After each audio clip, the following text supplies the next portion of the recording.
will get it started. He's been swinging the bat well. Look for him to spray the field with Imanaga's off-speed pitches. Donnie Kelly's bunch. Getting ready to go. And Triolo is the choice for the top spot today. Pirates have shuffled many through the #1 spot. And right at the top of the zone to start. Got called back to the major leagues August 1st, hitting .273 since then. And Donnie Kelly was echoing what you just said, KY, about that upstairs fastball, the four-seamer, and then that splitter that he tries to pair with that. That's a tough combo. Yeah, it's so similar to a right-hand version of a Kurt Schilling. Not the same velocity, but that high fastball, and then that split works at the bottom of the zone. There it is. Yeah, two good fastballs at the top, one slightly above, and then the bottomed out split finger. And defensively for Chicago, three-time Gold Glover Ian.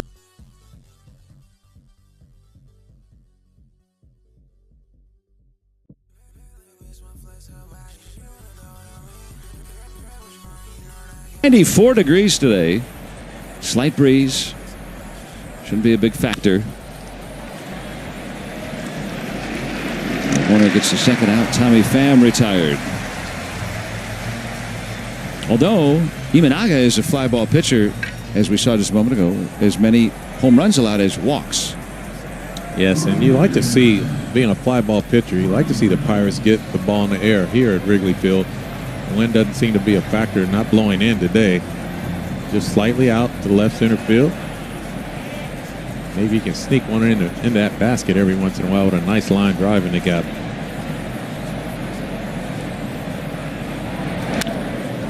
Out to right. Big field, though, and Suzuki has the final out. A 5-pitch inning for Shota Imanaga.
Take a look at the Pennsylvania State Lottery numbers for Mike Burrows.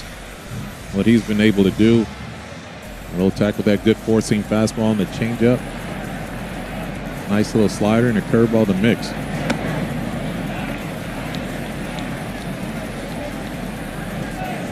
You think it helps that he's pitched in this ballpark before? 100% familiarity, especially when you're a young pitcher. You like to know a field. There's just look at the breaking ball down. But you have to have a feel for, again, the familiarity of a team also. That makes a big difference. Cubs have not quite been hitting the way that they have been all season as of late. Yeah, Look at our Levin Furniture and Mattress strike zone. Yeah, they really struggled, and since the All-Star break especially, only hit .217 with runners in scoring position.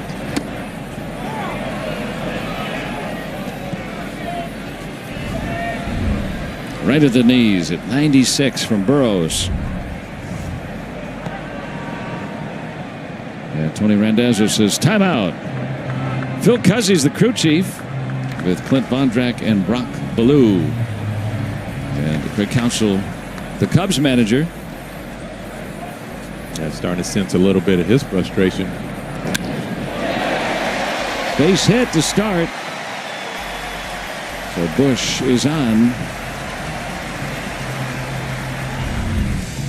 The Levin Furniture and Mattress defense for the Pirates. Pham and left.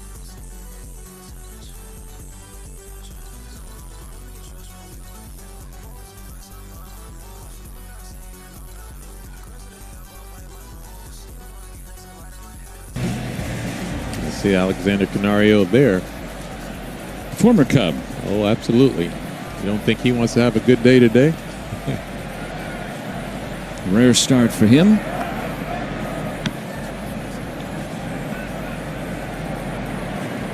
Yeah, the pitch clock just starting now.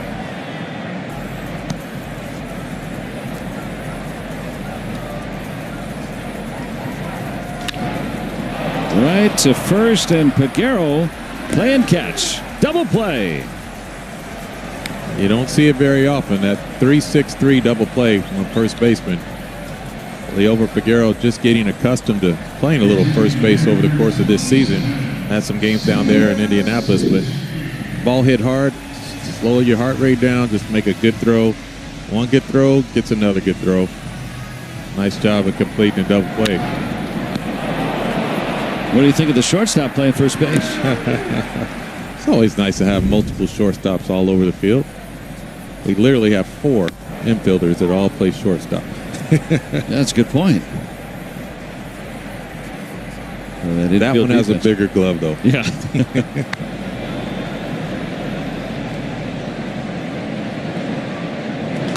Suzuki, that one's tailing away from Canario, but hanging up there long enough. And despite the leadoff hit, an 8-pitch inning for Mike Burrows. A through 1 from Wrigley.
Stand in it. The over Peguero, nicely starting 3-6-3 double play. He knows what it's like on that other end, so nice feed for Triolo.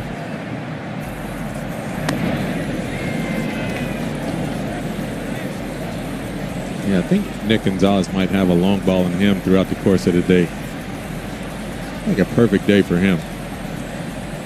Well, Imanaga has given up a lot of home runs, but he's never given up a run to the Pirates. 20 innings now. And since they kept track of such things in 1974, he's tying Bartolo Colon. Most scoreless innings to begin a career against the Pirates, 20. There's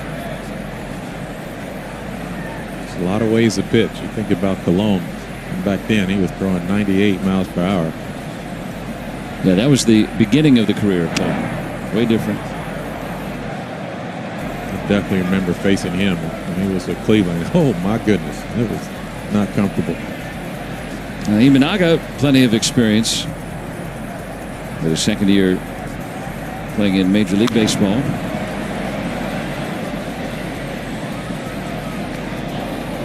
Established star in Japan with the Yokohama Bay Stars.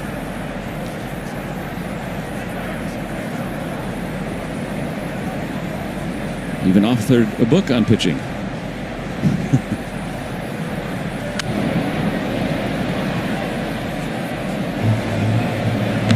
Yeah, this is a time when you do see Imanaga and that split finger show up. He's able to get in there with that fastball on the inside and try to speed up the bat of the hitter. That's when he'll work that split down in the zone, down and away.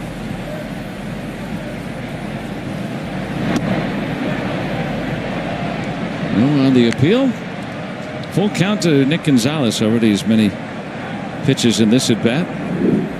You see the split finger in Nick Gonzalez being able to hold up. Why do baseball players have strong hands and forearms? That reason.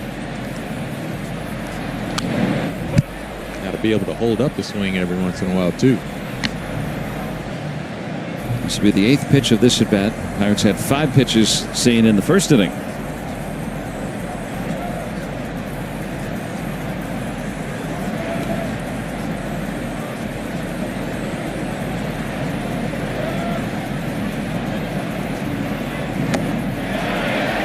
Said he went. Yeah, that time went with the slider 3-2. Nick Gonzalez couldn't hold up. So now 1 out, and we'll take a look at our Pennsylvania Western University stat of the day and what Andrew McCutcheon has done in his career playing here at Wrigley Field. 104 games. He has the most home runs among active visiting players.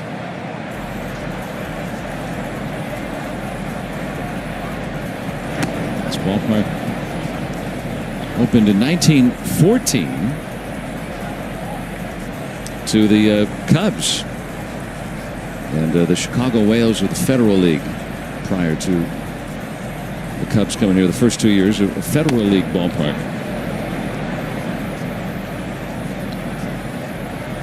So a lot of people have hit a lot of home runs here through the years, McCutcheon among them.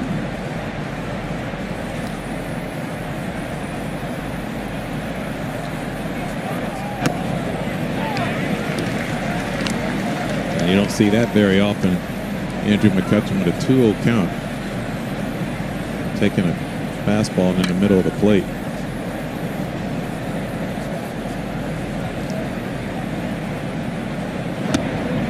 Now, how does that, when he throws the fastball, how does that riding fastball look when it's lower? Yeah, I mean, it obviously doesn't have that same trajectory. Kind of stays up a little bit. You anticipate it being a little lower. With a lot of bats will swing over the top. Well, there's a good old split. Third strikeout for Imanaga. Sure, Andrew will reevaluate that at bat. That was the best pitch he had to hit, was that 2-0 fastball. Last thing you want to do is get Imanaga's split finger. A good arm action. You see the bottom just drop out. Sometimes you got to tip your cap. Well, Bard has been the one Pirate hitter that's seen him well through the years, or the last couple of years, I guess. 3 out of 5 lifetime. And as we showed you a few minutes ago, he's been swinging a much better bat lately.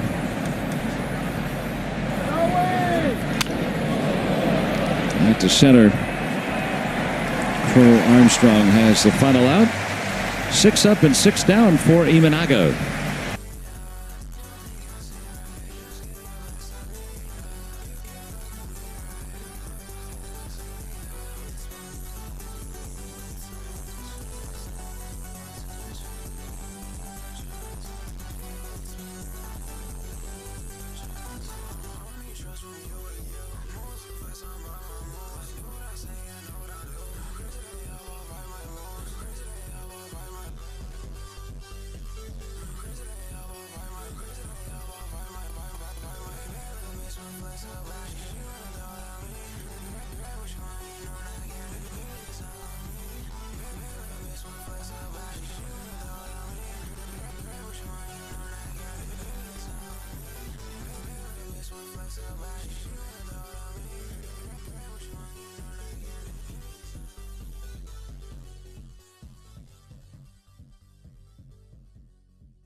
Hit, and Don Kelly did say that. He said, as a starter, it doesn't mean he's not going to give up a big hit, but it's how he responds. And he came back in the 4th inning last week after giving up a homer and dominated. He found a way to be in the zone with the fastball and his other stuff and found a way to get through 5 when it can be easy to fold. He said you see that resiliency with him even in the small moments, pitch to pitch, the way he bounces back and competes.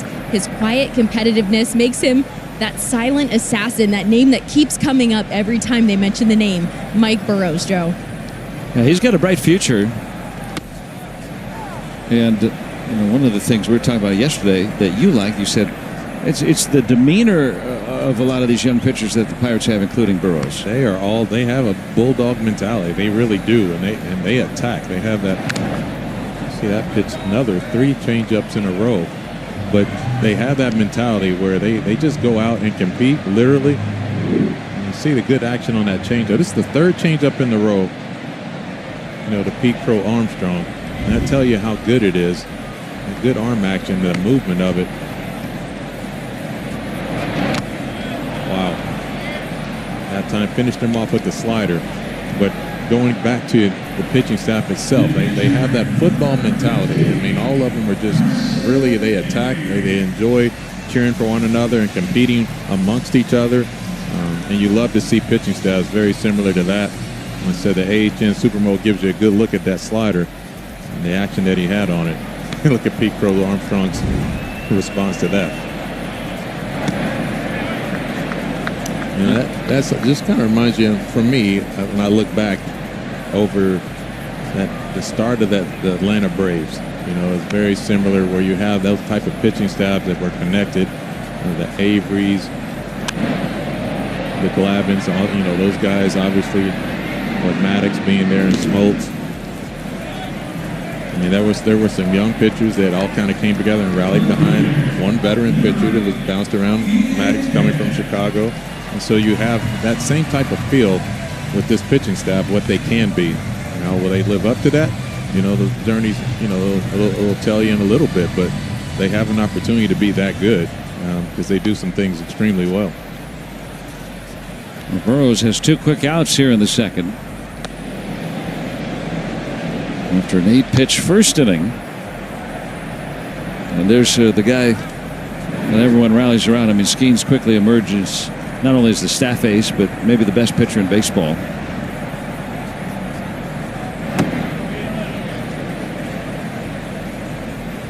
I think that's where you have that experience, as we said it with this staff, a guy like Mitch Keller, and why he's so important to this rotation. There's someone with more big league experience and a lot of success. He's been an all-star too, Keller. And then a lot of young arms. Ashcraft filling in yesterday. Man, he was outstanding. These swings on this changeup, man, I tell you, it takes a lot to get big league hitters to swing like this, especially one like Ian Happ, who's been around for a while. I'll tell you the type of action he's getting on that changeup. And the fastball, he rolls out to short, so Burrows has faced the minimum through 2.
throwing a couple no-hitters in that tournament.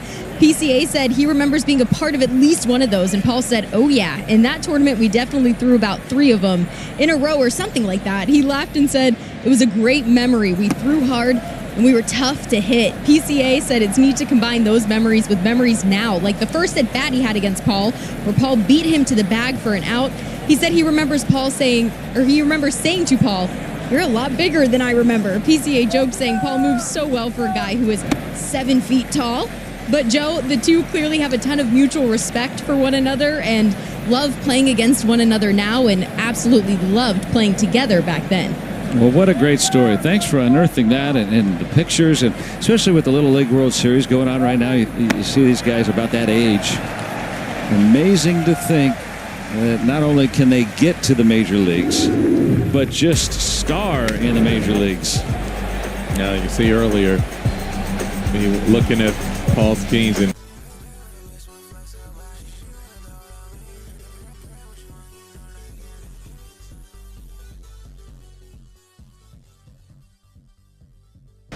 that's a lot of fun. What a testament to the athletes that they are, too, to think about how Skeens was a position player, catcher, all the way until he transferred to LSU. And Crow Armstrong, I didn't know that he was a youth pitcher.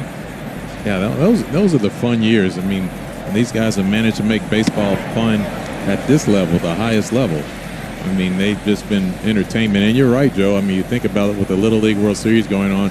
I mean, this is what these kids look up to. They have an opportunity to emulate so many of these guys that you see on TV, but when you're actually seeing them when they were 12 years old, it gives you a different perspective. And you go, yes, anything is possible.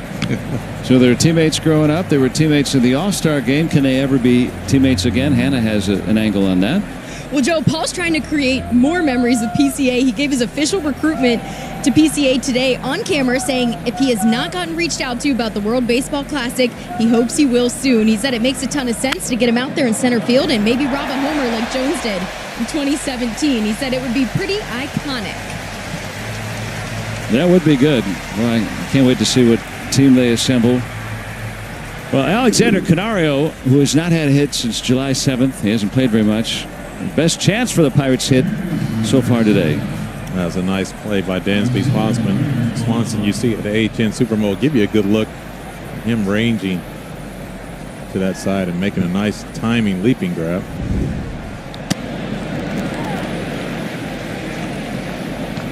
So the one thing I've noticed about Imanaga more than anything, you look at the fastball and the placement of where it is. He's been working the top of the zone with that fastball consistently. And that's what he does. Again, he'll take it that much higher, just a little bit more. And so for a hitter, your hitting approach always should be, what is your high part of your zone? What part do you handle really well? Because if the concept is pitching off of his strength, I mean, you'll find yourself down in a count more often than not. And it's 0-2 on Kiner Falefa. See, these pitches, you get accustomed to seeing him pitch at that top of the zone, but all these pitchers are above the zone. I mean, a lot of guys they feel like that's the strike zone, but it's not theirs. With 2 strikes, you have to battle. But that's going to be something to see the second time around the lineup, to see if the Pirates can make an adjustment.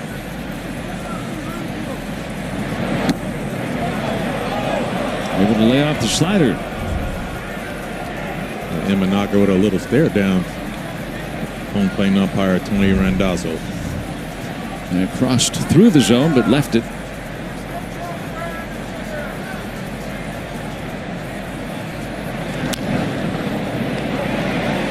Able to get on top of it, but final out, 9 up, 9 down for Shota Imanaga of the Cubs.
Rose versus Imanaga. One shaping up again here this afternoon. All day games from Wrigley. That's a throwback in itself. Those are the good old days. Before there were lights. Just trying to think about what year was that when? August 8th, 1988 was the day that they had the first lights, and then about the third inning got rained out. So officially it was the next day. Nico Horner sat in the corner. Nico has some bad intentions on that swing.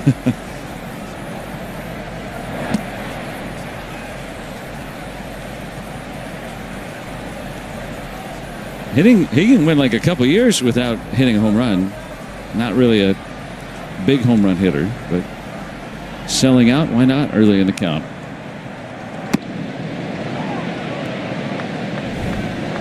Look at the Levin Furniture and Mattress strike zone right there by a couple of pixels. Might have been the first two-seamer from Mike Burrows today.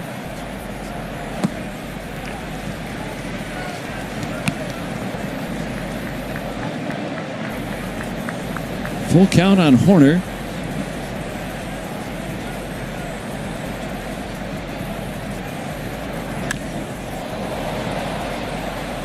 This is certainly part of the lineup. You don't want to give any free passes. I mean, Nico Horner and Dansby Swanson on deck. I mean, these guys do some good things on the base path and handle the bat really well. They can run.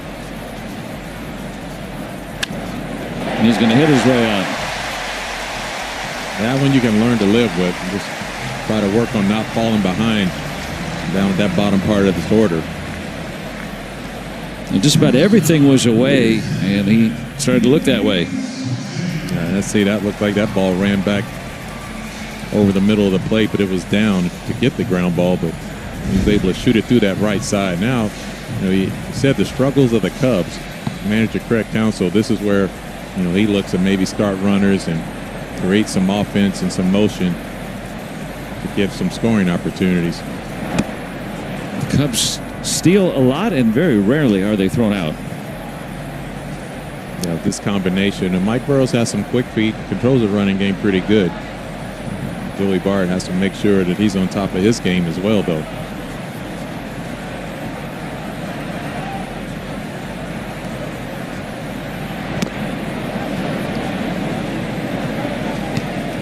Swanson has faced Burrows twice and struck out both times against him. And there's a look at the slider down and away.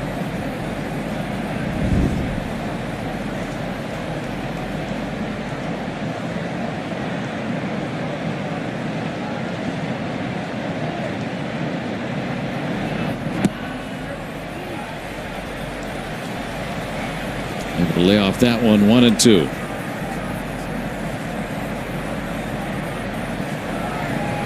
Burrows allowed one other single and got a double play ball to erase it.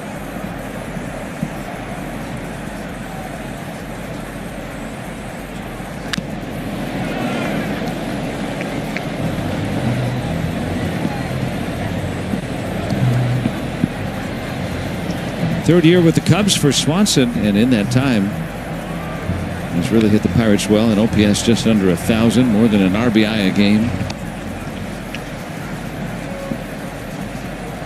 Horner with 22 stolen bases.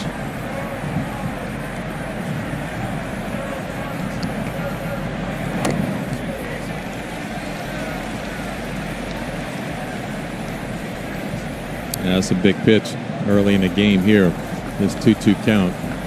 You don't want to get to 3-2, obviously. Almost guaranteed Nico Horner will be on the move.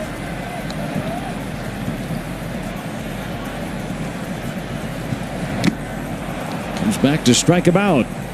Such a good pitch. I mean, it's a slider in the middle of the plate. He was able to get fortunate enough to get a swing through, but when you're anticipating maybe the changeup that you just can't time up, and you can see Dansby take a look at the scoreboard to see what was that. And that strikeout presented by Coppers, protecting what matters, preserving the future.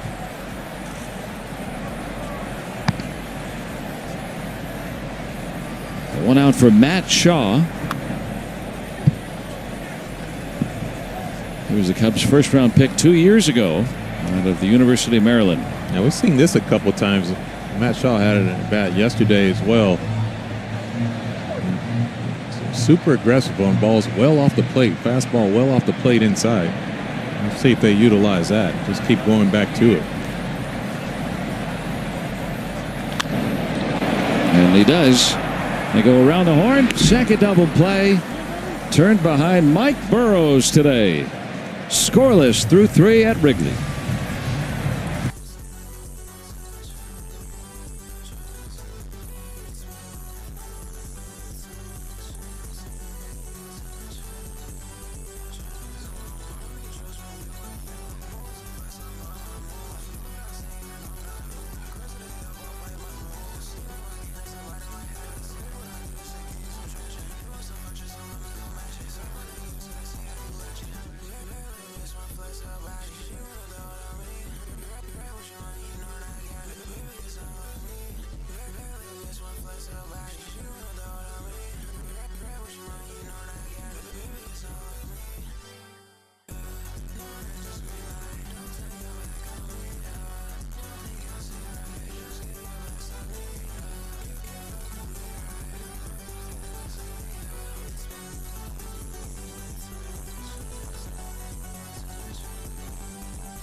And they're representing too.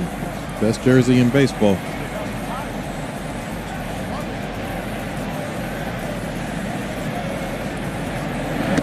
Not a bad idea for Triolo right there. Oh, that ball was called a ball. Brought the bunt back and it missed the zone on the curve to start. I don't know about that second part, but I'll take it. Trying to find a way to get on base. Yeah, second time around the lineup, and see what adjustments be made individually.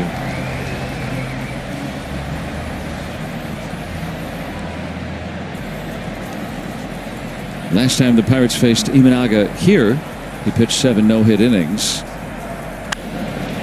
Cubs finished it off. That was the last time that the Pirates were no-hit. I'm trying. All right, 1 out. Let's keep talking about it. Enjoy Pirates baseball from the privacy and comfort of a premium suite.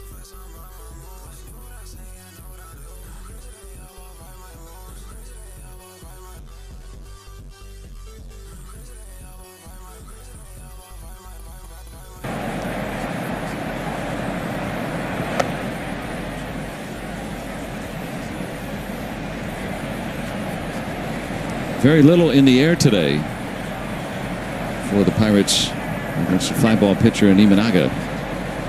Yeah, he's a fly ball pitcher, but he's also a strikeout pitcher. And that ball's in the air. Tommy Pham will get the Pirates on the board. Long home run.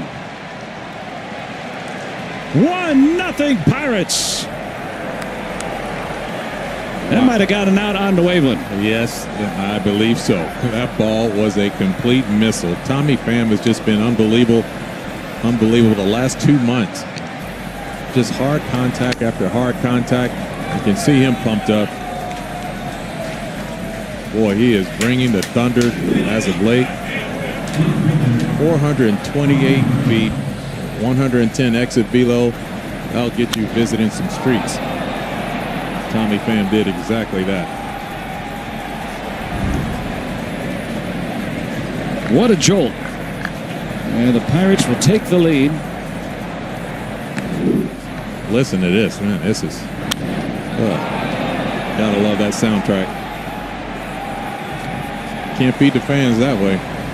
Remember a few years back they extended the bleachers out onto Waveland and onto Sheffield, out of right field. And so it's much harder now to hit that ball out of the stadium. And that was a line drive too. That was impressive. They had another flyover from yesterday. There it is. Yeah. 6th home run for Pham.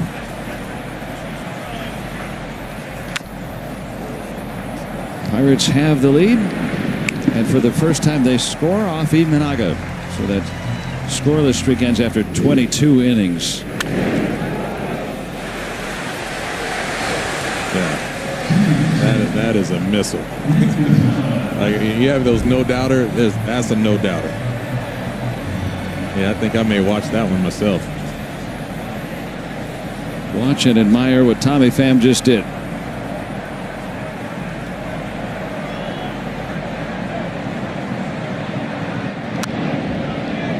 All right, there's the blueprint. Aggressive on the fastball.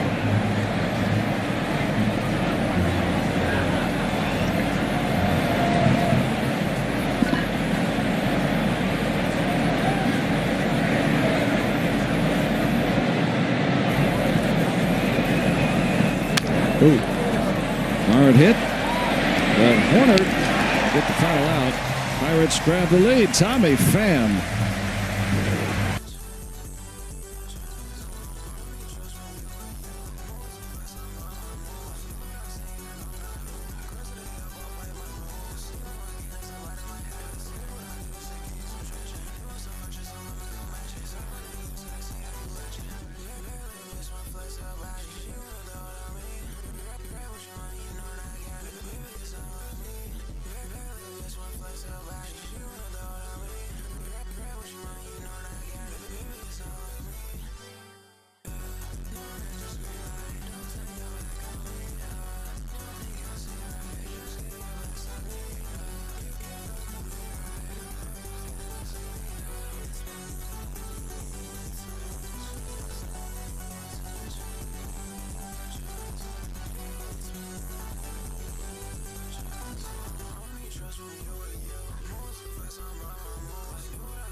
Great shot. Tommy Pham with that loud home run. That was very loud. I mean, and that's kind of what you said. Well, that was a split finger fastball, but from a professional standpoint, like a professional hitter, these guys understand be on time with the fastball, and it gives you an opportunity to hit elevated off speed, and that's what Tommy Pham was able to do. He's just been electric offensively. That slow start is in the rearview mirror for sure. Yeah, leading the National League in batting average over the last 8 weeks still. And it's coming with some thump. I mean, these aren't singles off the end of the bat that drop into right field. I take those too, though. They all count. They all add up. So Pham gives the Pirates the lead, and Burrows, he's allowed 2 base runners.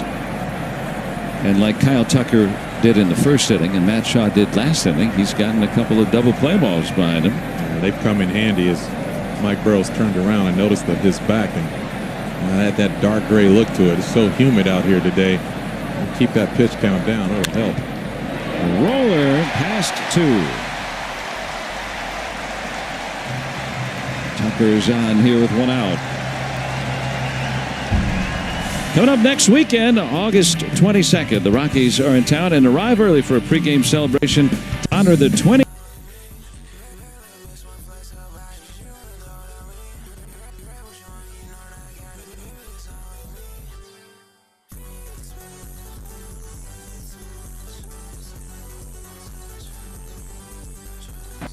Talking about Al Oliver as Brian Reynolds has moved into a tie with Scoop on the Pirates' all-time home run list. Vernon Law, the Cy Young Award winner, he'll be honored. Nice job, Mike Burrows, cracking the bat. Suzuki right there. Weak contact now. Time to get another ground ball. If it's not broke, don't fix it. Crow Armstrong with 27 home runs. Never saw a fastball that first time up.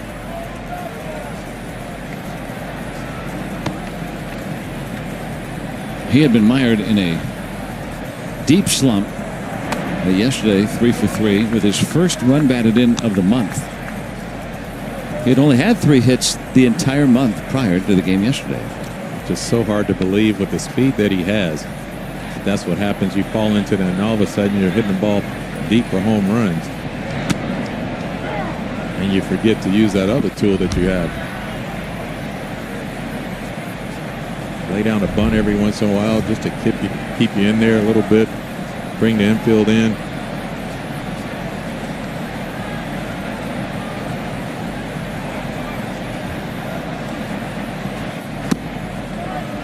Tucker at first has stolen 24 bases. He's only been thrown out twice. The Cubs very efficient in that department. So if they don't think they can go, they shut it down.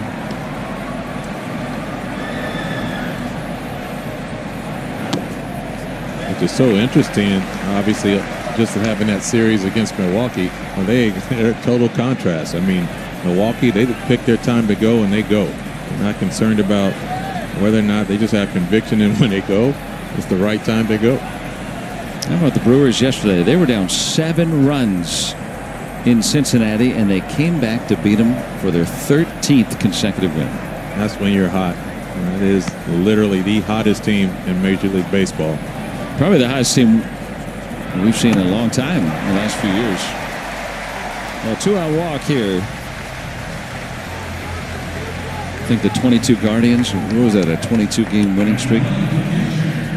That's hot. That might be a strategic walk. That at bat, you didn't want to leave anything really up over the plate. The left-hand hitting Pete Crow Armstrong. Maybe Joey Bart and Mike Burrows said they'd take their luck here with Carson Kelly. See if they can get ahead of the count. Popped him up the first time around. Ground ball, it's going to sneak through. And Tucker is in. Carson Kelly comes through to tie the score. This is just like yesterday. Pirates score, Cubs score. Yeah, let's see where the location looked like a hanging slider. Tried to get ahead of the count with the slider, but left it up in the zone. Kelly was able to just put it in play up the middle. Now to put the Cubs on the scoreboard. Once again, just another way to answer. The Cubs have answered the Pirates the bottom half of the inning with a run of their own. Now with Ian Happ up, and he's been a torture for the Pirates over the years. Mike Burrows would like to retire him.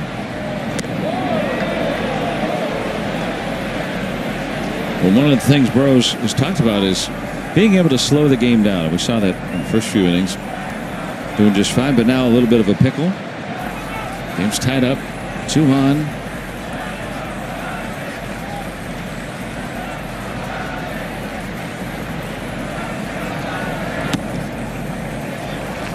Now behind 2-0 on Happ.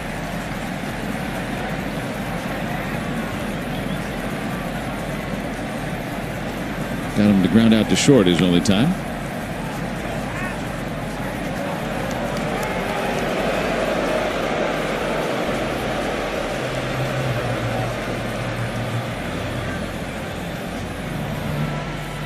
And now a message from Levin Furniture and Mattress.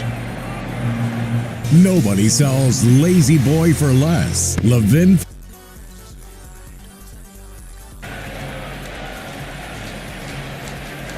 A key spot here early in this game.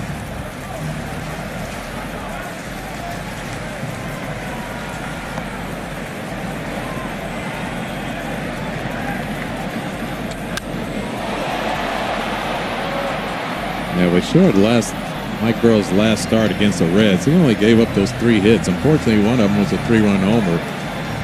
But, I mean, he finds a way to pitch ahead of the count. He has some swing and miss with him. To really appreciate getting some swing and miss right here. There it is. Yeah, it's even better that it was done with that fastball. Even up the count, and now you have an opportunity to use a couple pitches. Now, so far he's thrown Happ nothing but fastballs. 2 on and 2 out. A run in. The runner ends up taking off, and now they're just focusing on one thing. That's actually a benefit for the Pirates, and now Liover Peguero doesn't have to hold the runner on at first base with the left-hand hitting Ian Happ. First stolen base in 2 years for Kelly. And doesn't get the call. Instead, it's ball 4, and it loads the bases. Yeah, now you see Mike Burrows is not happy with that call from Tony Randazzo. And that pitch got a lot of the plate. Mike Burrows immediately had some jawing.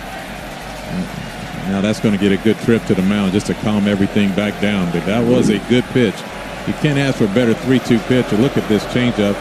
The movement on it caught the bottom part of the zone in. It fooled the hitter. It fooled the umpire too. Now how do you get a young pitcher when you now face another guy and get him out? Yeah, but that tells you everything you need to know about Mike Burrows. When it's time to compete, that's exactly what he does. He competes.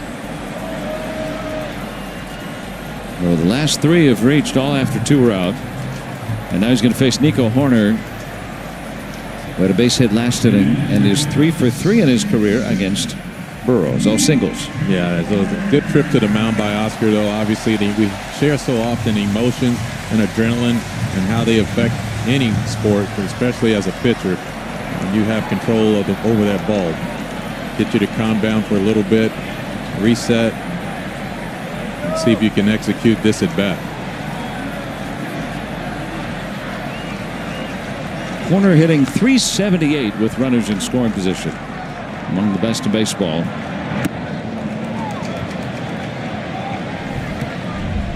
It's a great curveball. The 0-0 curveball landed. The 0 get me over. Nice change of pace.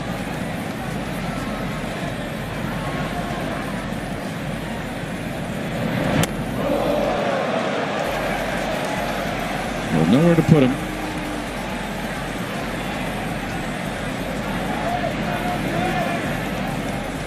Tough guy to strike out, too.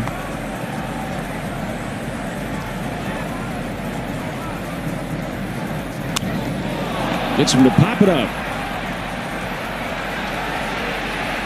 No further damage. Cubs get 1, but they strand the bases loaded against Mike Burrows.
To Ian Happ, that appeared to be a strike.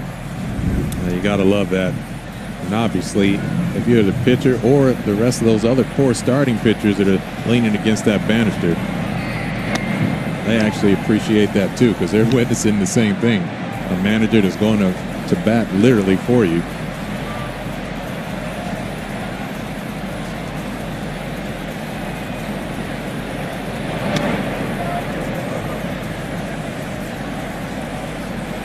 So the Cubs answer with a single tally. How the game went yesterday.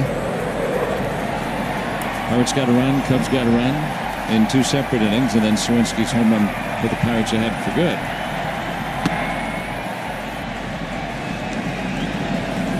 Now, Imanaga had to look to the sky for a moment there with one of the jets from the air show. We're only a couple miles from Lake Michigan, so it's taking place just a few miles from here. It flies so low. We'll let it go through to Swanson.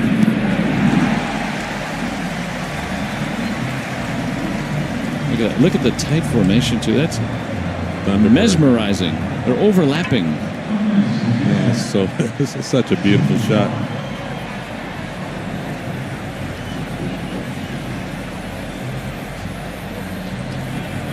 Not a bad twofer, right? That's how low. That give you perspective. That building back there, that's how low they're below that building.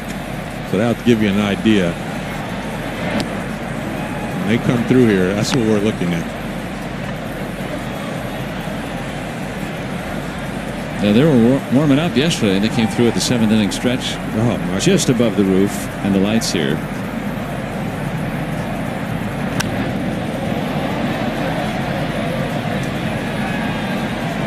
Up the line to Bush for the second out. 2 outs here in the 5th. Time for our Bet365 live betting odds, and for Liover Peguero to get a hit here, plus 310. He struck out looking against Imanaga the first time around, but came into today a career 301 hitter against lefties. Do you get quadruple if he hits a homer? That's not how it works. Oh.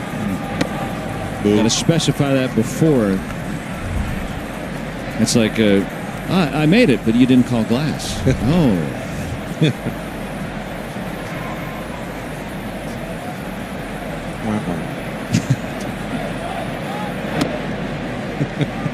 I'm Second only to John Wayner's cricket sound on our air. I will annoy you with that sound for the rest of the season.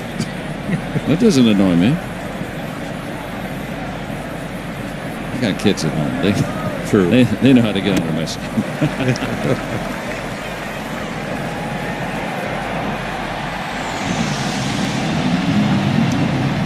Well, as you can hear, liftoff.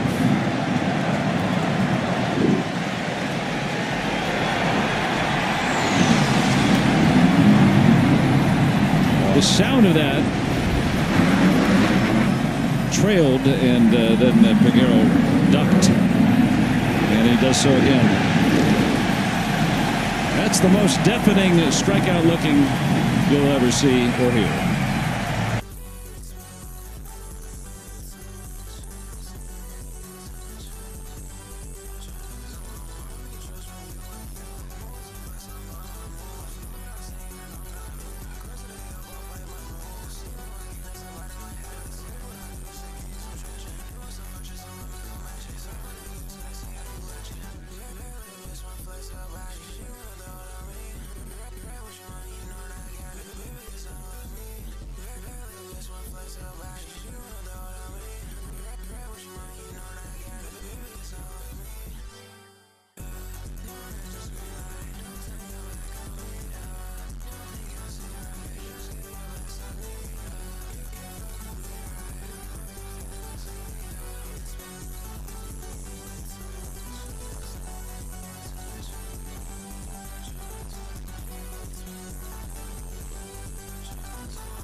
Yeah, I want to see if it affects the Cubs. Well, I say that, and I look out to left center field, and yes, it will.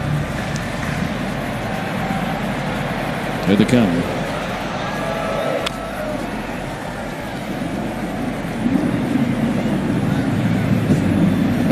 I love this game.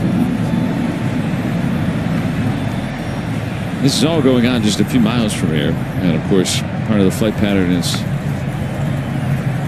nearby and certainly within view, and the sound is at times louder than the crowd if they all cheer.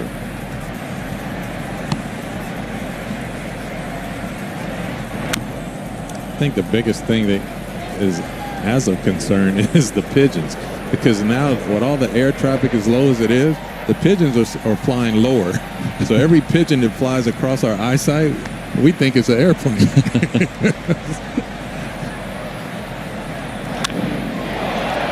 Swanson in the air, but Reynolds is there. 1 out in the 5th. You can stream Pirates games at home or on the go with S&P 360. Just go to getsnp360.com, and anyone in S&P's territory can sign up to watch direct to consumer, or you can log in with your current provider and get direct access to live Pirates games, plus all the Pittsburgh sports content you love.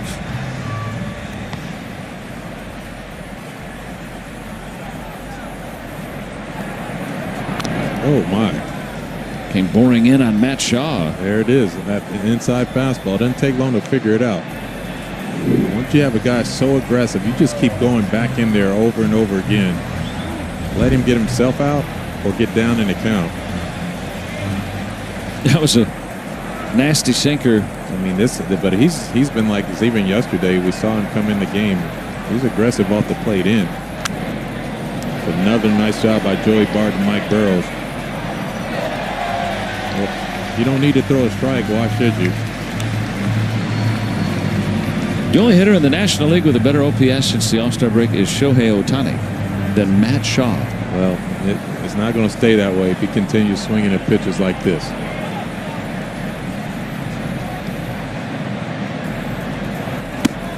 Just show that.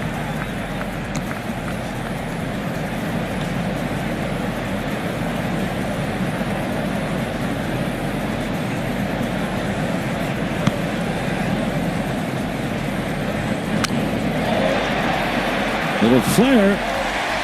Base hit for Shaw.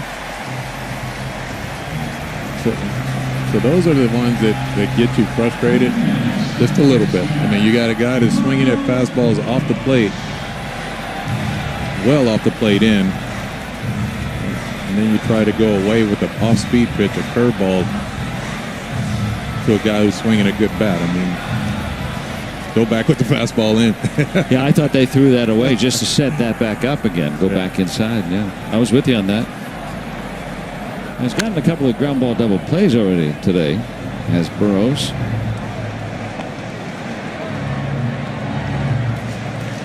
Michael Bush, 1 out of 2.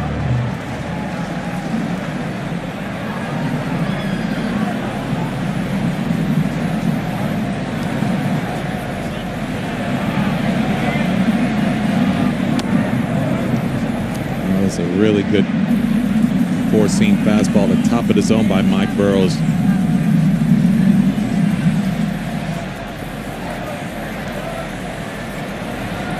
You can tell the humidity of this game is just starting to sink in a little bit now. I wonder if Mike Burrows has already changed his jersey. A lot of times when you got to change your jersey and your under jersey. It was 94 at game time on a very humid day. It is so humid. Right there on the inner edge.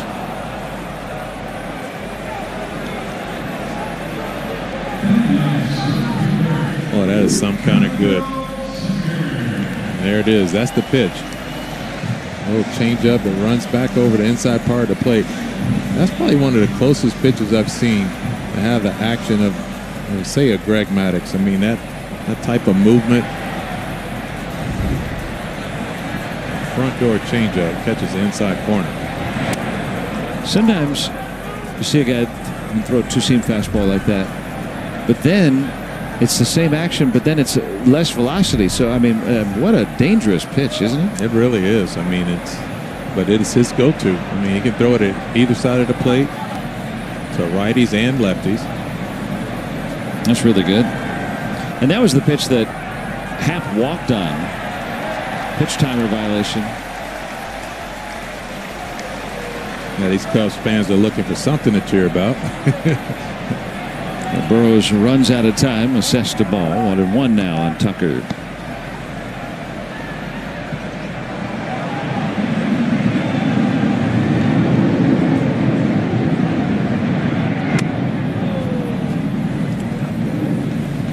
Well, that's some kind of good.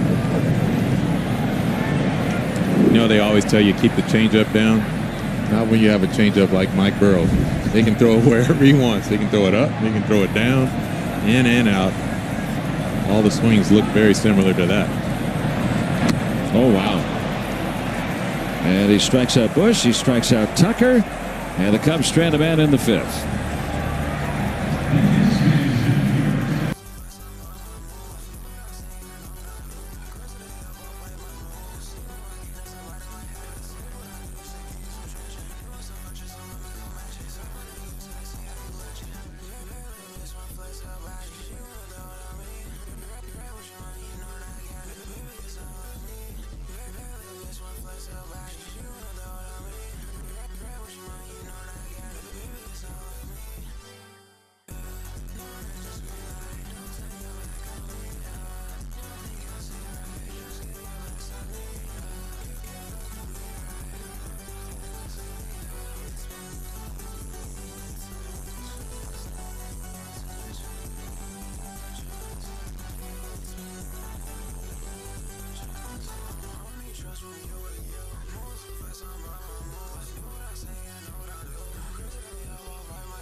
I was talking to Anloff about it, and he was so nervous. He said, you only get one opportunity to get that shot perfect. He was more nervous for that than anything he shot in his entire life, but he was honored to be there. For Autumn and Drew, as O'Neill's above me, giving them a big shout out as well. Look at that shiny ring on her finger. Congratulations, Autumn and Drew. We love you both so much, and we are so beyond happy for you. What a just a happy couple. They're so wonderful individually and even better yet together. Oh, it was so good. I got to spend the evening, the night that Drew proposed, and see them both. That's the first time I got to meet Autumn, and I was it's just flooring just to see the smiles and excitement and everything that went into it. You know, working with Brian to make sure everything went accordingly. It was how stealthy. It was. He was very stealthy about it. Congratulations.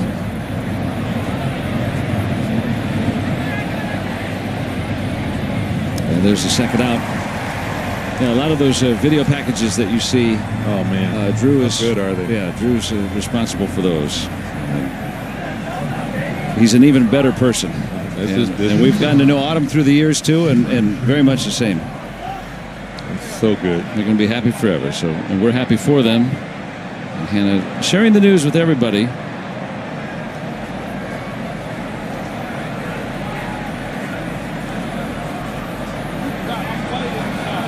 Imanaga wants to do some calisthenics while Triolo calls timeout. There was a jet formation overhead.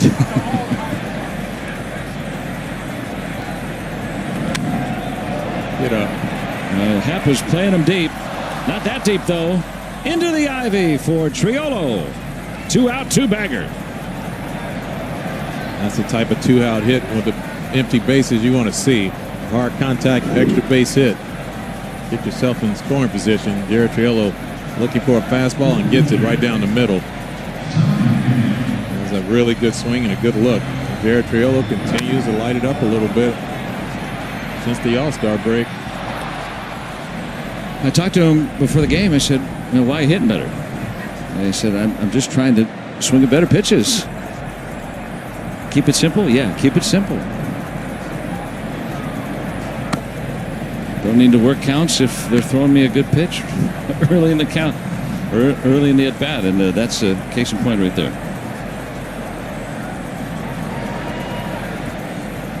Pham crushed a home run his last time out. Imanaga has allowed now 2 base runners. But the Pirates have a chance here with a base hit to retake the lead here in the 6th. Tommy Pham hitting .265 right now. I want to tell you, just his ability to turn things around, man, it's been something else.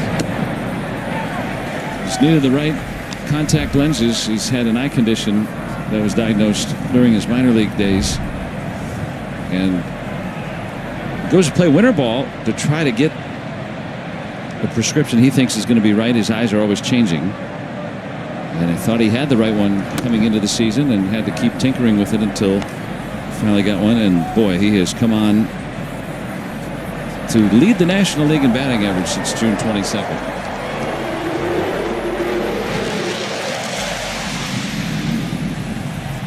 There was a plane flying overhead. I'll tell you, the one that Tommy Pham has on now, they are really, really good because they might let you know what's coming before it gets there.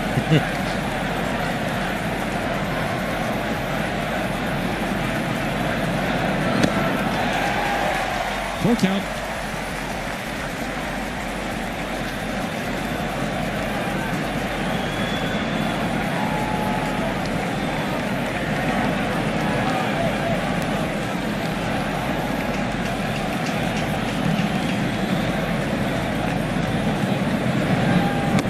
Take the 2-out walk, and so back-to-back base runners are on. 3rd time through the order, both reach against Imanaga. Got a chance for Brian Reynolds, so that ends a long streak without issuing a walk for Imanaga. Yeah, I think that home run from Tommy Pham, I'll change your disposition a little bit. The sound of that bat. I don't want to leave anything out over the plate.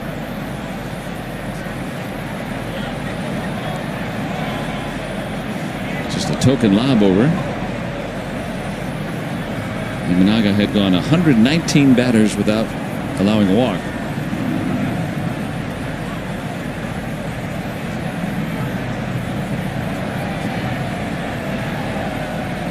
See if Reynolds can make him pay. Got underneath it. Cole Armstrong has the final out. Pirates threaten but do not score, so we remain tied at 1.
But on for the Pirates, this Pirates pitching change presented by Valvoline Instant Oil Change. Service you can see, experts you can trust. Yeah, Kyle Nicholas comes in the game.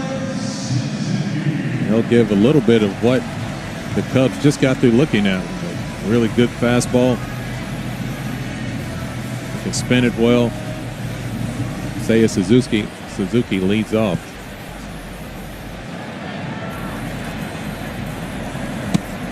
And certainly not a demerit for Mike Burrows to come out of this game here. Thinking about his innings total for the season.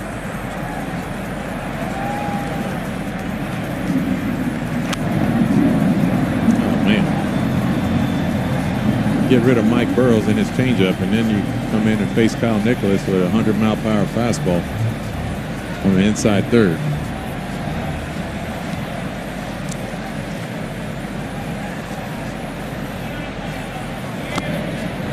See if the Pirates bullpen can keep it close like we saw in the game yesterday. Bullpen did a tremendous job yesterday. Just coming in and taking advantage of opportunities to get big outs, even with runners in scoring position. They found a way to put out the fire.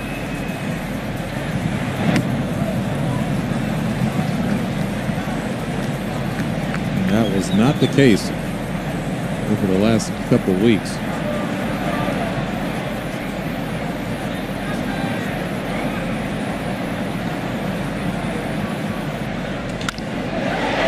Base hit, a one-handed swing by Suzuki.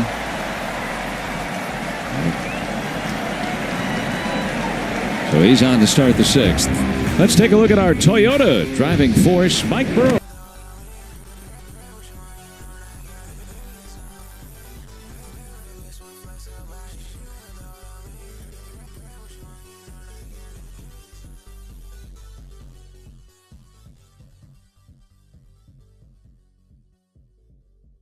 The game.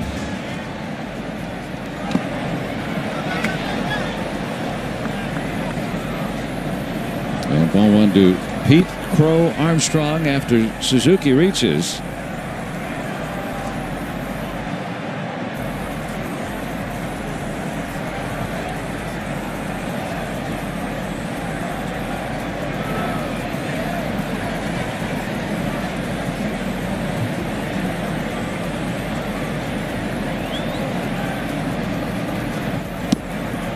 Behind 2-0.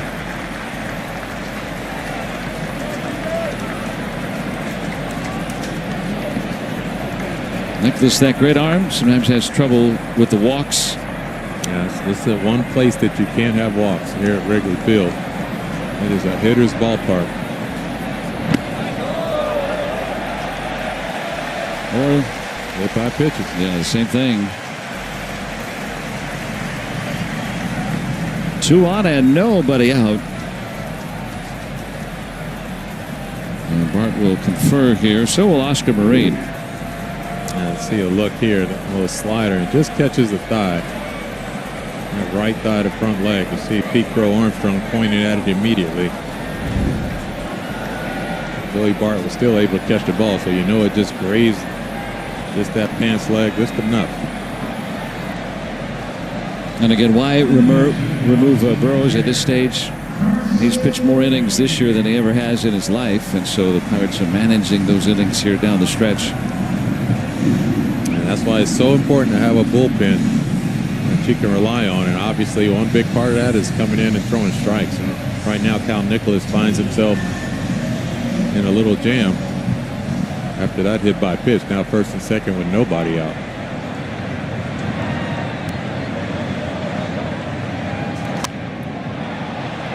Kelly skies it. Darrow has the first out. Oh, big first out. No advance for either base runner. That was a very big out. And a great trip by Oscar, by the way. Oh yeah, that's what. That's a pitching coach home run right there. Come out. Next pitch, get it out.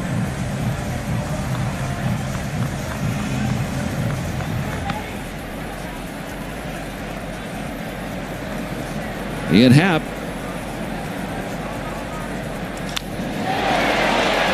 Out to Reynolds in right, and he's there.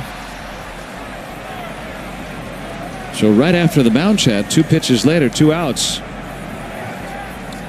Just to tell you about the Cubs and how they've struggled. We shared earlier, since the All-Star break, they're hitting .217 of runners in scoring position. So what do they want to do? They want to get on the fastball as soon as possible. And right there, a couple 2-pitch, 2-out situations when you have first and second with nobody out. Now Cal Nicholas just has to work his way through Nico Horner. Boy, that trip by Oscar would be a really good one. Well, Horner, remember, batted with the bases loaded last time up.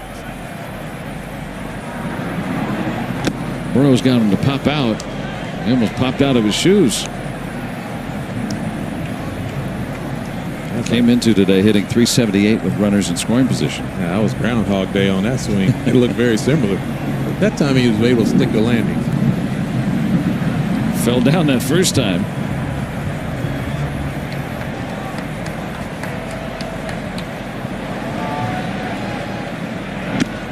It's stopped by Bart. Yes, no doubt.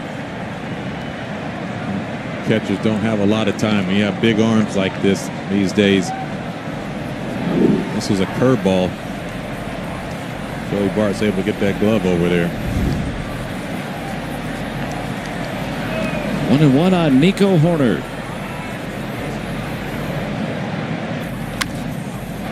On the ground to Kiner Falefa. He'll get the out there. Eliminate any throws. A little fundamental.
Two outs in the 6th inning. 119 batters in a row without a walk, and that is tied for the longest streak this season by any pitcher. It had been almost a month since he had walked anybody. And that set up a situation for Reynolds with 2 on and 2 out, but Imanaga got out of it. So here he is into the 7th.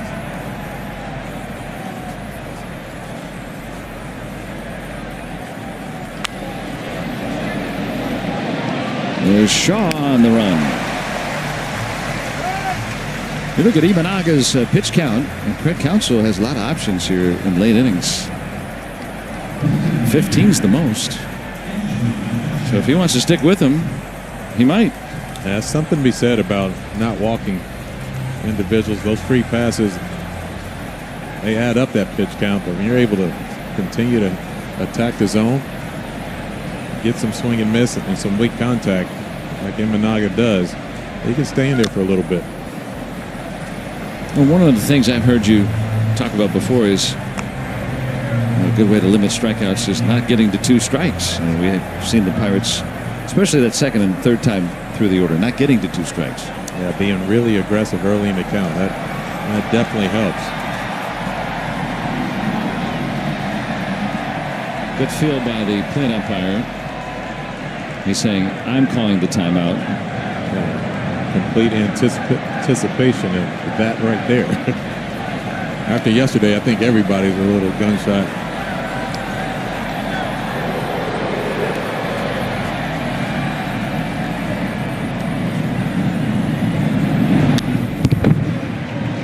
More sounds. That's a little different sound. Now, they're not firing anything. They're just flying over. Well, you have everybody scattering.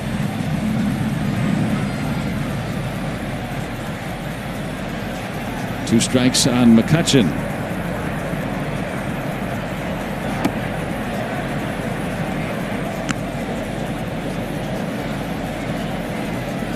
Imanaga has allowed 3 base runners. Tommy Pham with a 4th inning home run.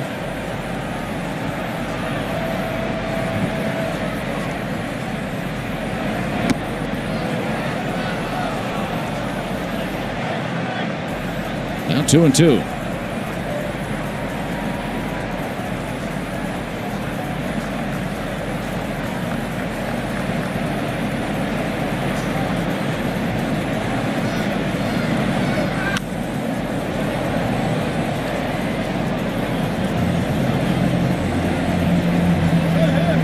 Seeing more pitches. Yeah, that is the beauty. You start getting around to that 3rd time around the lineup now for the Pirates. See if they can turn that into a couple runs. That was the first pitch that wasn't right on the edge or off the plate. High in the air, near the track, and now on it. Ian Happ. Similar to a ball he hit yesterday. Don't miss Pirates Game Day Live, presented by Allegheny Health Network. For the latest news and in-depth analysis of the Pirates, tune in 30 minutes before every game right here on Sportsnet Pittsburgh, and always streaming on SNP 360.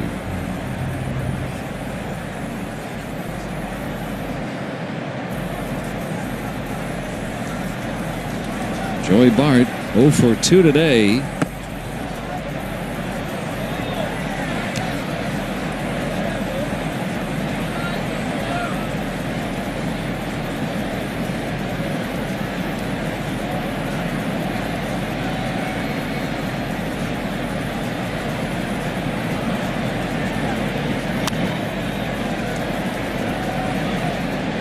Get a pitch out over on 1-0.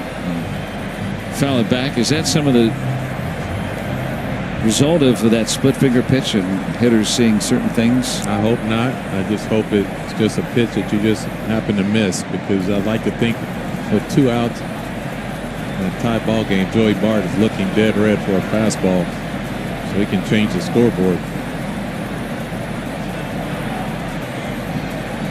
See if he gets another one. No. There's that split finger. This situation, Imanaga, one thing he won't do is leave another pitch out over the plate where Joey Bart can actually have some hard contact. And he's definitely going to pitch to his strengths, but just got to hope, just like Tommy Pham did, when you look for the fastball and see that split up and elevate it, make sure you don't miss it. 2-2. In on his hands that time. Yeah, good job, Joey Bart, just fighting off that tough fastball. That's the toughest pitch to foul off. One that's inside, because you're trying to use the middle of the field now with 2 strikes.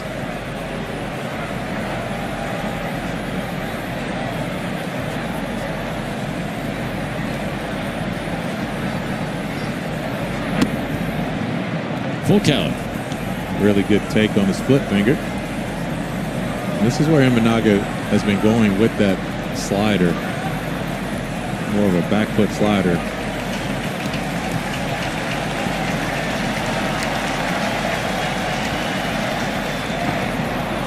And he walked him. Second walk of the game for Imanaga.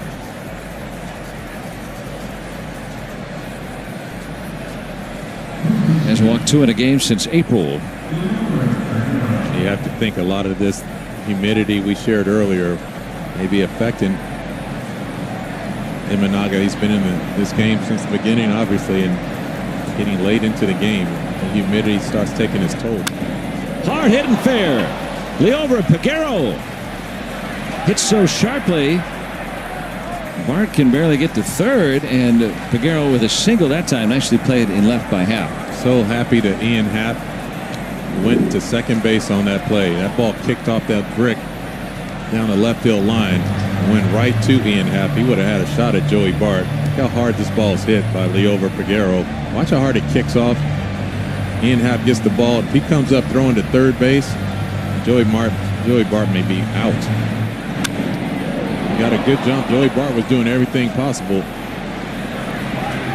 You see him try to kick it in because he knows it may be a close play. Thank goodness the ball went into second base. Here's a really good look at it.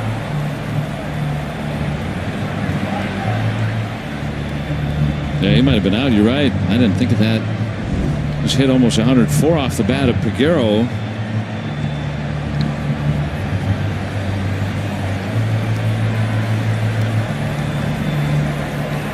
And you don't normally anticipate having a play there, but if he had, that might have gotten him out of the inning. So the Pirates can benefit.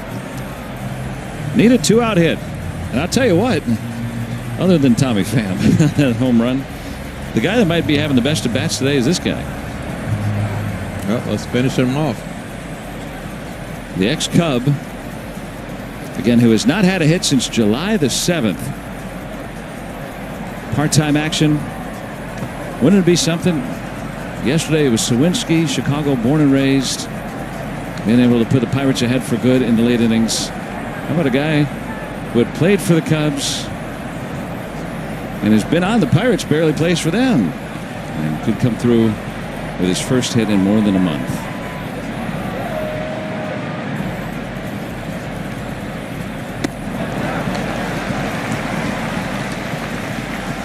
He lined out in the third. Swanson leapt to catch it, and then flat out hit the ball that knuckled, little topspin ball out to left field, hit deeply.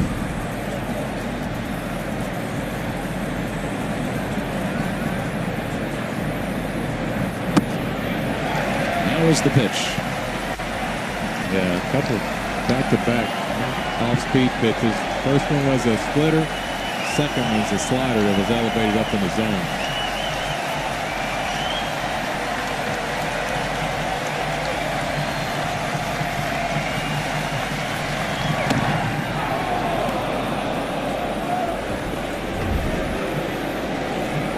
High and away, 2-2 on the fastball missing. Joey Bart is at third with the go-ahead run here in the 7th inning.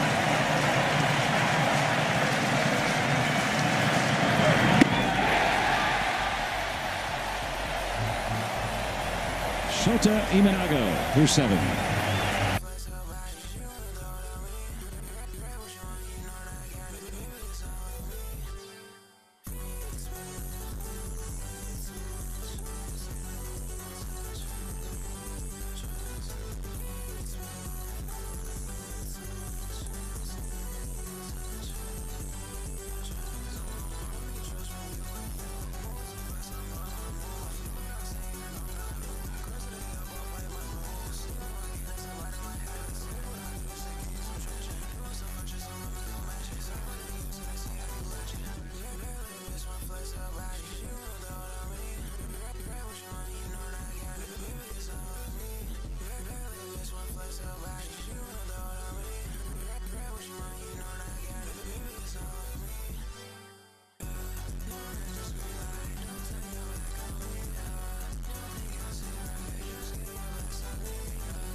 Wow.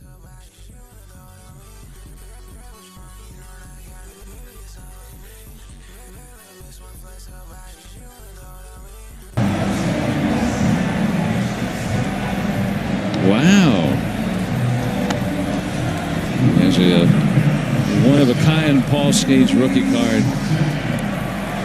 It's all about the wish list. The bucket list is still in progress. Well, who's going to be happier when the game ends? Right now in the balance. 1-1. Nicholas back out for a second inning of relief. And then pep talk really worked. Put 2 on with nobody out, and then quickly thereafter the inning ended.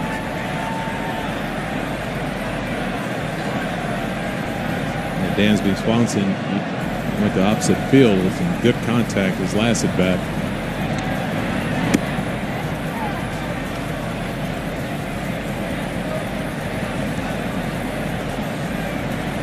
Evan Sisk, who made his Pirates debut yesterday, is listening.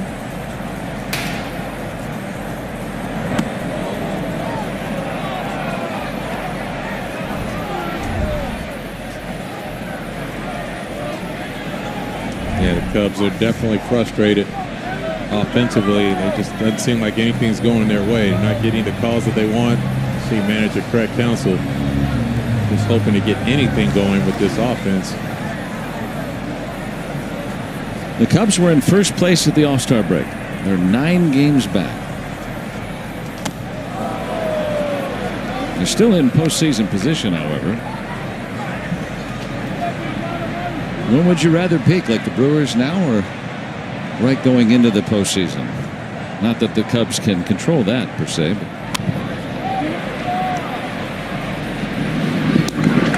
But Pirates catching them at the right time. 1 out. Over Players Weekend, players bring their stories to life through personalized bats, cleats, and more.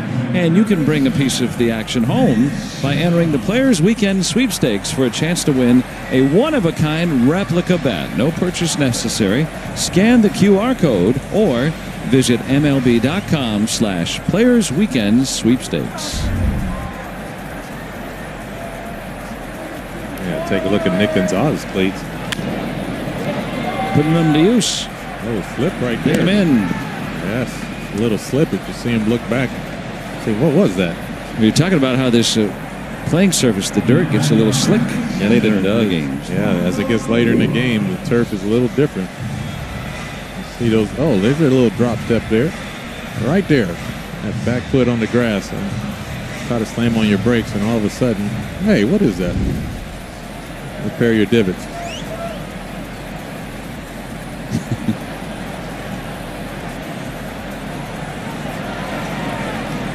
All right, well, now 2 outs, nobody on in a tie game in the 7th.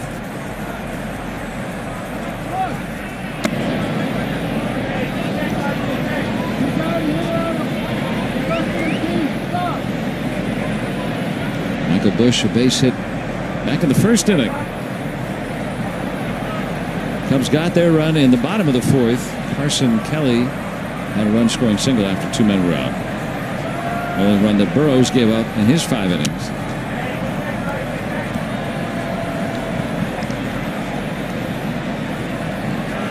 Michael Busch, 24 home runs on the season. That's a 2-0 count to work with. Right at the knees. Excellent location for Kyle Nicholas, that 2-0 count. Work around the edges.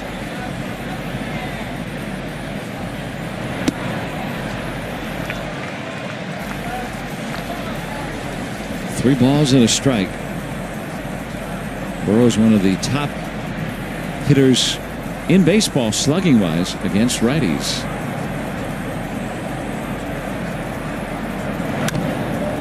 They'll go foul. Yeah, that one might get Liover Peguero a little closer to that line. Tie game, 2 outs, nobody on. Yeah, no doubles.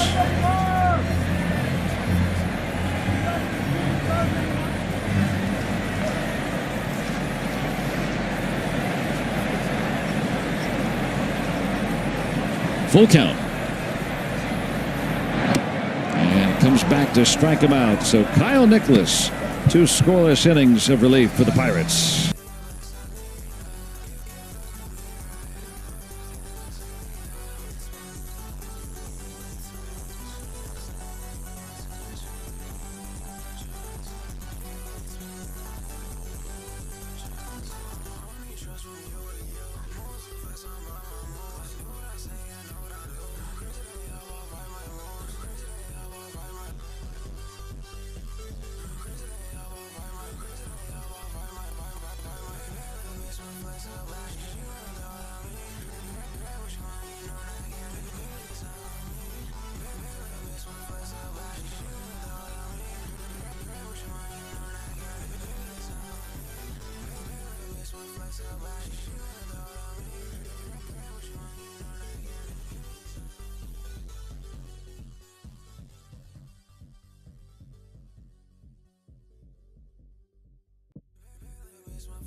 So the Cubs will go to the bullpen. Andrew Kittredge comes on. Well, take a look at his numbers.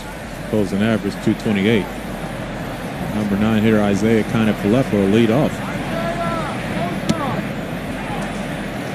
For a somewhat long inning for Inaga, that 7th, through 21 pitches. We were aghast when he walked a second hitter. But on a 94-degree day, very humid. Might be tiring. There's no doubt that humidity definitely plays his part on pitchers more than anybody. Pitchers and catchers, they just wear that. Tomorrow I'm going to have to ask Mike Burrows how many jersey wardrobe changes did he have throughout the game.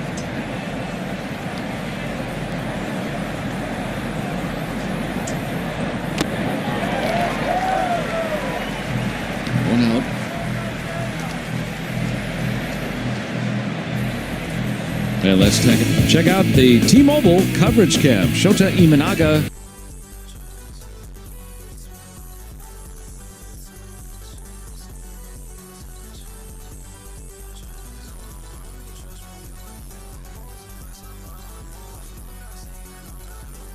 The Pirates off balance.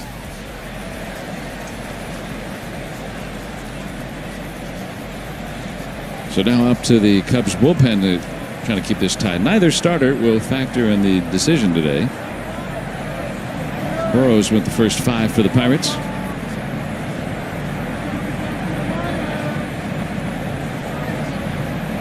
Triolo a double his last time up.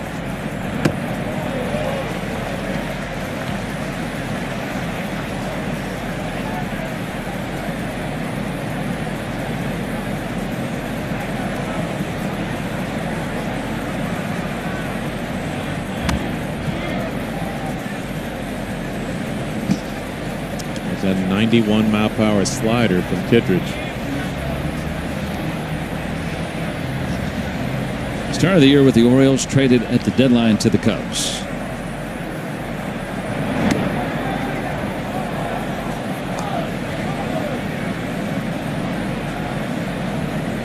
That's an interesting one too. The Baltimore Orioles, their season is It was a big disappointment. That team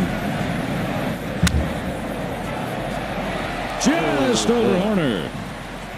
Second hit today for Jared Triolo. Nice two-strike hitting from Jared Triolo. And that'll bring up Tommy Pham. Crushed a home run back in the fourth. And let's take a look at StatCast, powered by Google.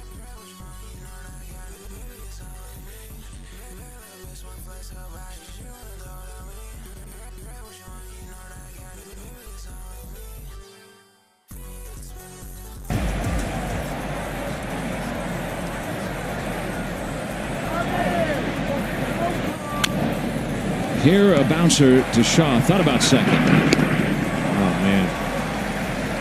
Hell, your Cubs got away with one right there. After seeing Kittredge's delivery to the plate, man, he was super slow. You can almost guarantee Jared Triolo was going to be going on the next pitch. But unfortunately, Tommy Pham put the first pitch in play. Didn't allow that to happen. A slow delivery. Check this out. Just that long arm. That was definitely an opportunity for the Pirates. Unfortunately, never came into existence.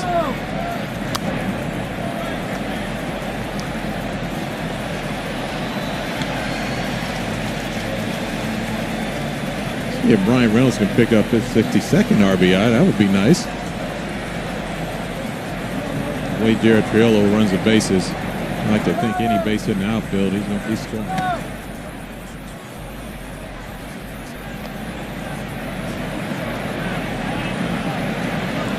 Reynolds batted with 2 men on and 2 outs in the 6th inning.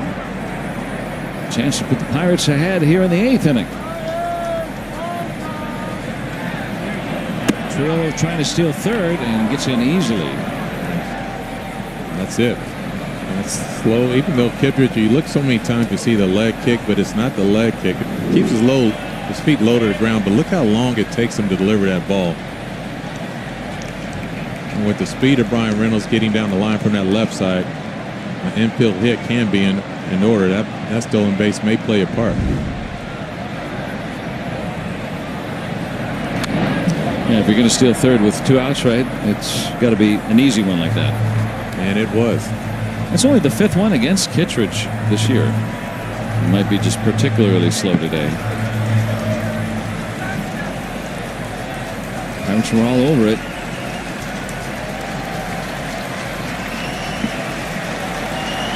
Wild pitch. Give the Pirates the lead now. The offer. Yes, on the appeal. Reynolds strikes out.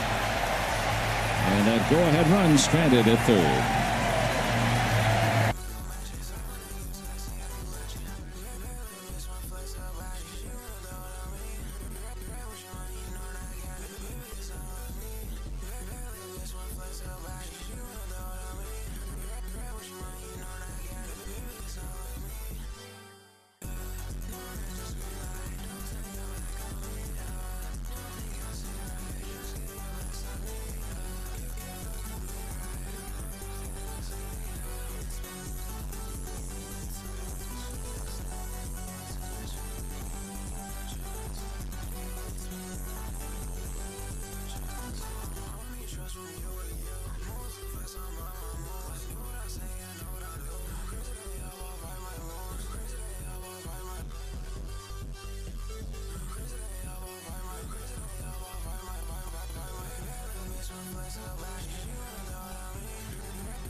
of manifested this a little bit. The next day, he was a member of the Pirates organization. We saw that funky crossfire from him yesterday in his Pirates debut at Wrigley Field. And Joe, how about this? He got to debut in the big leagues in Yankee Stadium, got to play at Oracle Park, and now Wrigley. He said he's certainly been spoiled in the big league stadiums he's been able to play in this season. Well, sounds like he's a bit of an oracle. Clairvoyance from Mr. Sisk, 28 years old, out of the College of Charleston. And a chance here if they can put up a 0. Pirates grab the lead for his first big league win in his 7th major league game. Now, it'll be a big one, too, because he has to go through 3 of the toughest hitters in this lineup. And Kyle Tucker, Seiya Suzuki, and Pete Crow Armstrong.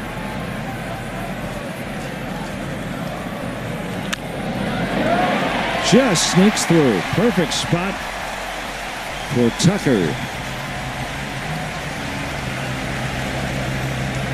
That's the kind of contact you're hoping for if you're Sisk. And no doubt, it just found its way through there. That 3-4 hole just out the backhand of Figueroa and right past the diving Nick Gonzalez.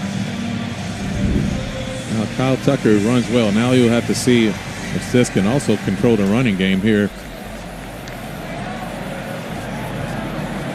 He's taken off on the first pitch and no chance. 25 steals now for Tucker. And that was a first movement stolen base attempt for Kyle Tucker. Going in a first movement of Sisk, not concerned about anything. He was going to steal that off of Sisk or off Figueroa or off Joey Bart. Joey Bart didn't even have a shot at that one. He just held the ball wisely. Now the go-ahead run in scoring position. Nobody out. Roll pull. Here comes Tucker. Cubs have the lead.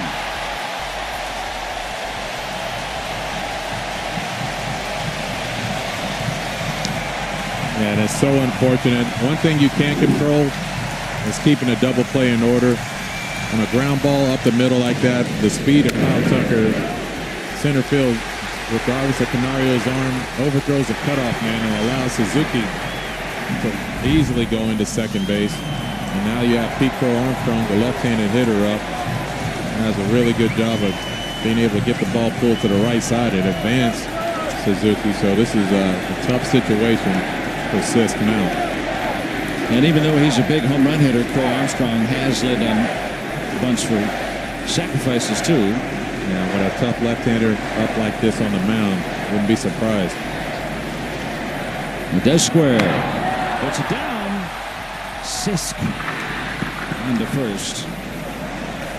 Good fundamental baseball for the Cubs, and you'd expect that from a team that has been struggling offensively. Especially with runners in scoring position. They're finding ways to execute and add on to this lead. A perfectly executed sacrifice bunt. Just get the bunt down. Force third baseman to field the ball. Sisk was able to cut it off. Now it looks like that's going to be it for Sisk. But he's brought in to face 2 out of 3 lefties. And give up a couple of singles. The only out was on the sacrifice. Now, the right-handed batting Carson Kelly, who drove in a run back in the 4th inning, is coming up. And now the signal to the bullpen. So just trying to extract a little more time for Yohan Ramirez, who will come on for the Pirates here in the 8th inning.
Swing and miss. The Pirates will bring the infield in. See if they can cut down this run. Foul ball. Well, I'll give you a good idea of what's happening. Suzuki is going on contact. There's no doubt about it. So as an infielder, you're already anticipating. Now Seiya Suzuki. Watch it. Secondary lead. He knows ball in play. He's definitely going. And get into... Yeah, he almost found himself in fair territory. That ball would have hit him. He would have been out. Smartly evading the batted ball. One out. And there's that slider.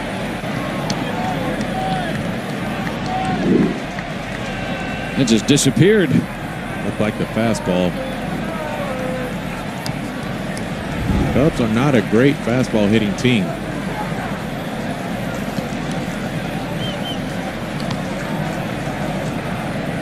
Ramirez ahead, 2 strikes.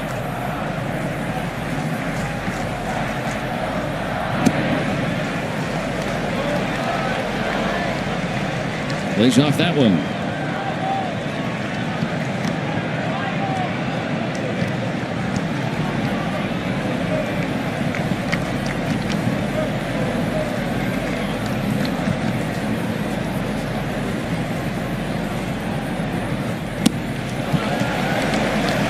An even bigger 2-2 now. So after getting ahead 2 strikes, going farther and farther away from the strike zone.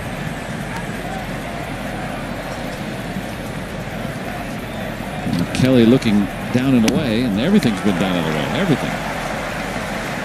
Well, you definitely got him looking away at this point. Got an open base. Ian Happ hitting from the left side on deck. Hope they go with the fastball up and in the zone.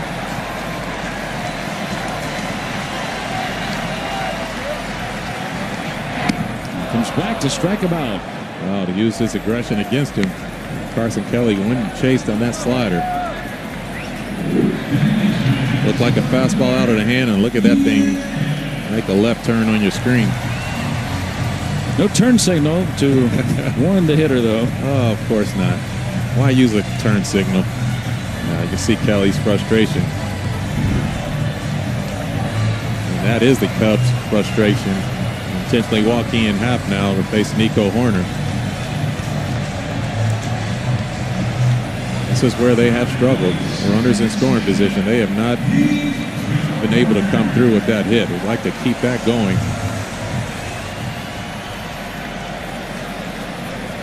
So Happ bypassed.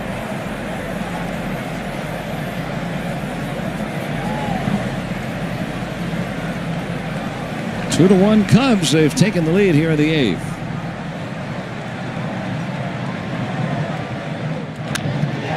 Horner comes through. Going for 2. Wow.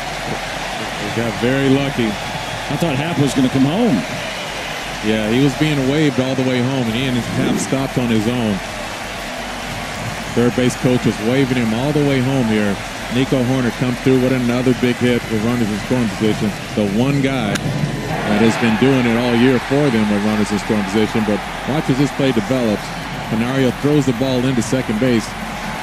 That ball got away from Nick Gonzalez, but Pirates get a break because Ian Happ was being waved all the way home, but he decided to stop on his own.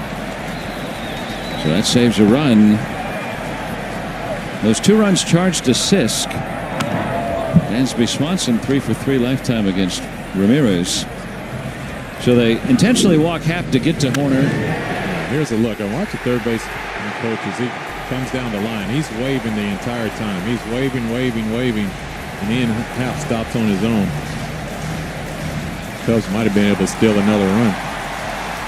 Horner heads up to get the second. Quentin Berry had the windmill on.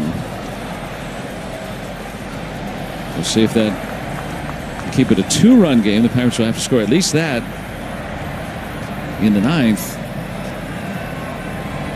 Remember yesterday in the 9th inning, Sawinski homered out Palencia. That was a tie game at that time.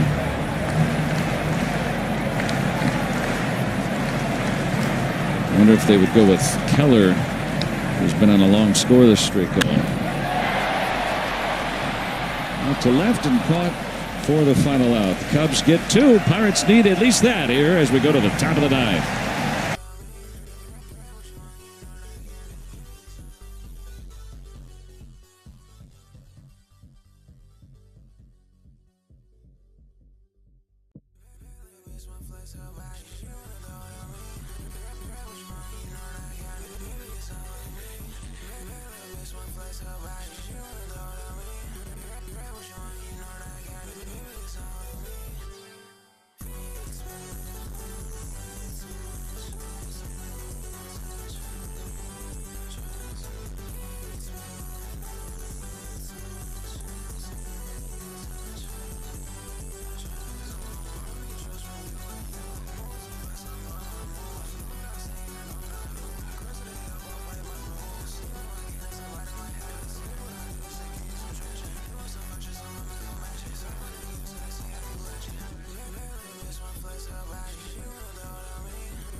The bullpen.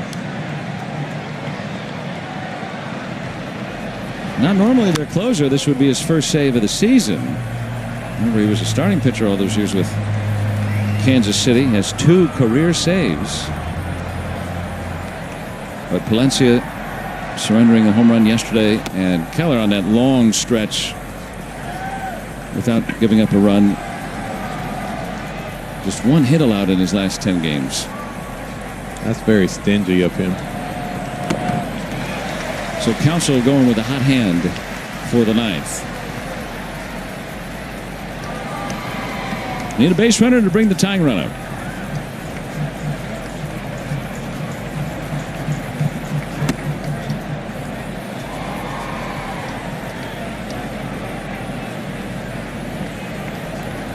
All righties in this lineup today too for the Pirates. Keller very good against right-handed batters. They hit just 163 against him. Ground ball pitcher.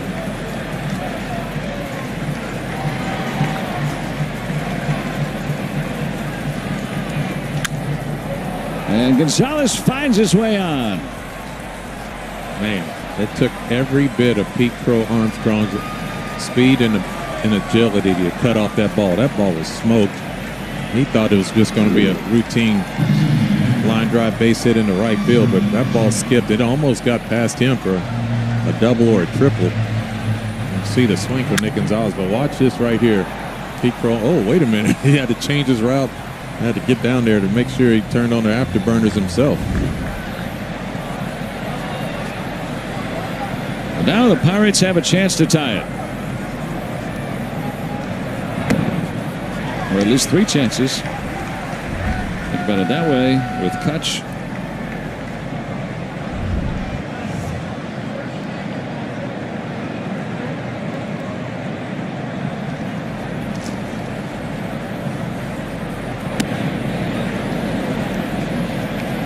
See Andrew McCutcheon, just the professional hitter that he was. That first pitch, he was taking all the way. You see, there was a 2-seam fastball trying to get him aggressive and hit a ground ball. Now he's worked himself back ahead of the count 2-1. And those are the little things that that's what 38-year-olds do. Just a veteran guy that he's been. Now he's trying to see if he can get a good pitch or he can have some solid contact. Well, we're going to find out if Brad Keller has the butterflies. I was telling you he had those 2 saves before. Those were 3-inning saves at the end of games. This is the first time he's ever been on for a situation like this in his career. Well, that's fair. It is a big difference. Filling up the zone with 98. Andrew McCutcheon just pulled. He had to take his medicine on that one. 98, maybe anticipating something else. And you see the movement on that ball, too.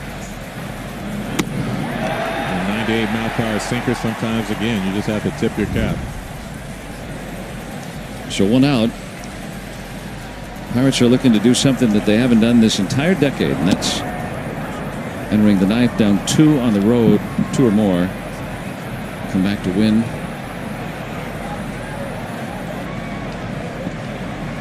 This is the time for Keller. He can put the ball on the ground, and Joey Bart hits the ball on the ground a ton.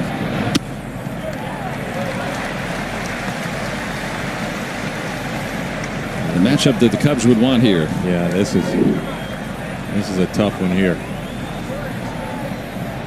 Yeah, I'm able to get the call. You see Spencer Horace moves on to the on-deck circle. See if he gets a chance to get up. I would like to see that very much.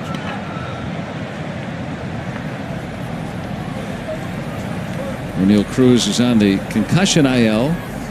He would be typically one of the left-handed batters who would be off the Pirates bench if they're not in there. Horwitz and Sawinski, the others, with the switch hitting Simon. Also on the Pirates bench today. Caleb Thielbar, the lefty specialist, getting ready in case the Pirates do bring up a lefty batting pinch hitter. They'll be ready to counter. Strike 3 call. So the Pirates strike out looking after bringing the tying run up to the plate against Keller. See that front door breaking ball this time. Ball just able to grab the inside part of the plate. Those are the ones that have a guy with a good sinker. You see that ball off the plate like that, you don't think it's going to come back and grab any part. And unfortunately for Joey Bart, it's exactly what it did. So Horwitz will be used here, looking for a long ball to tie the game down to their last out, with Sawinski on deck. And remember, he homered in the 9th inning yesterday here in his hometown. Yep. We'll have to see Jack Sawinski come to the plate.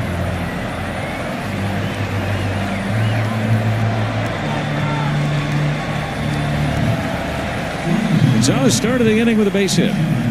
Keller will be left in for the left-handed batter. Looks like the Cubs are going to play behind Nick Gonzalez. Let's see if Nick Gonzalez will take off and get to second base. Ahead ball 1. Horwitz does have a pinch hit home run in his career. He's 4 for 18 lifetime. Those 4 hits all with Toronto.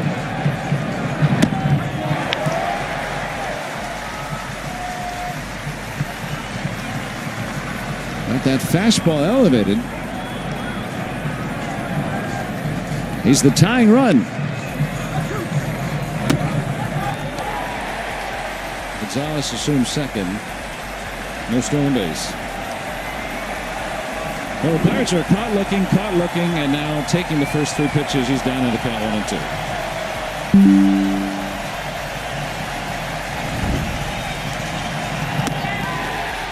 Keller with his first real save of his career. Pirates strike out 3 in a row after bringing the tying run up in the 9th. Cubs even the series.